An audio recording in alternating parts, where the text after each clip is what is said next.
তাবিজ 100% একটা কুফুরি তাবিজ, মানুষকে ভান মারার বা মানুষকে মেরে ফেলার একটা তাবিজ। তো এই তাবিজটার নিয়মটা যে সঠিক নিয়ম, মক্কেল দ্বারা যে নিয়ম দেওয়া আছে সেই নিয়মটা আপনাদের আমি বলছি। আপনারা মনোযোগ সহকারে আমার কথাগুলো শুনেন, ভিডিওটা ফুল দেখেন। আমি যেইভাবে বলছি ওইভাবে করেন, বেশি পণ্ডিতি করবেন না, অতিরিক্ত পণ্ডিতি করবেন না। যদি আমি যেভাবে বলবো ওইভাবে যদি করতে না পারেন তাহলে এই তাবিজটা আপনি করেন না, অন্যটা করেন। কারণ এটা যদি আপনি নিজের ইচ্ছা মতো করেন তাহলে হবে না। তো যারা করতে চান তারা আমার কথাগুলো শুনেন, আমি নিয়মটা বলে দিচ্ছি, আপনারা শুনেন।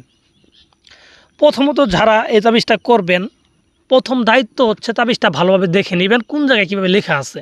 প্রয়োজনে আপনি দেখে দেখে ডায়েরিতে একবার লিখে রাখবেন। লিখে রাখার পরে যে কোনো একটা শনিবারের দিন রাত্রের বেলা, রাত্রে 12টা থেকে 1টার ভিতরে তাবিজটা লিখে শেষ করতে হবে। আর এর জন্য যাইতে হবে আপনাকে একটা শ্মশানে গিয়ে আপনার সামনে আগরবাতি মোমবাতি ধরাবেন, আপনার শরীরে কোনো কাপড় রাখবেন, একদম অলঙ্গ হয়ে তাবিজটা লিখবেন। ঠিক আছে, অলঙ্গ হয়ে তাবিজটা লিখবেন। তাবিজটা লিখবেন একটা কাফনের কাপড়ের উপরে, যে মরা মরছে কবর থেকে আনা কাফনের কাপড়ের উপরে। ঠিক আছে, শ্মশানের যে চিতাপোড়া কয়লা আছে সেই কয়লা দ্বারা কাফনের কাপড়ের উপরে লিখবেন। সুন্দরভাবে 2টা তাবিজ লিখবেন। আমি যেইভাবে স্ক্রিনে দেখাইছি সেম টু সেম একইভাবে 2টা তাবিজ লিখবেন। লেখার পরে আপনার কাঙ্ক্ষিত শত্রুর নাম এবং তার বাবার নাম লিখে দিবেন।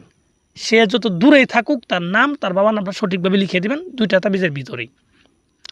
তো লিখে দেওয়ার পরে আপনি তাবিজটাকে সুন্দরভাবে বলটাবেন। বলটানোর পরে 2টা তাবিজকে আপনি কলা পাতা দিয়ে পেঁচাবেন। ঠিক আছে, কুমলা যে কলা পাতা আছে, আবাত্তি কলা পাতা যেগুলো বলো, ওগুলা দিয়ে পেঁচাবেন সুন্দরভাবে। পেঁচানোর পর একটা তাবিজ কালো সুতা দিয়ে বেঁধে একটা কুকুরের গলায় বেঁধে দিবেন। যদি একটা মেয়ের জন্য করেন তাহলে মাদি কুকুরের গলায় বাঁধবেন, যদি ছেলের জন্য করেন তাহলে ছেলে কুকুরের গলায় বাঁধবেন। একটা তাবিজ এভাবে বেঁধে দিবেন এবং খেয়াল করবেন যেন এই তাবিজটা সর্বনিম্ন 3 দিন এই কুকুরটা যেন বহন করে। এই জিনিসটা আপনি খেয়াল করবেন। তো করার পর আরেকটা তাবিজ যে থাকবে সেই তাবিজটাকে আপনি নিয়ে, ঠিক আছে, যে কোনো একটা নাপাক জায়গায়, টয়লেট, বাথরুম, নর্দমা, যে কোনো একটা নাপাক জায়গায় এই তাবিজটা ফেলে দিবেন। তো এইভাবে 2টা তাবিজের কাজ কমপ্লিট করবেন। কমপ্লিট করার পর আপনি 3টা দিন অপেক্ষা করবেন। আমি বলে দিচ্ছি, বারবার বলে দিচ্ছি, যদি সঠিকভাবে করতে পারেন কাজ হবে 100-তে 100%, কাজ হবে 100-তে 100%।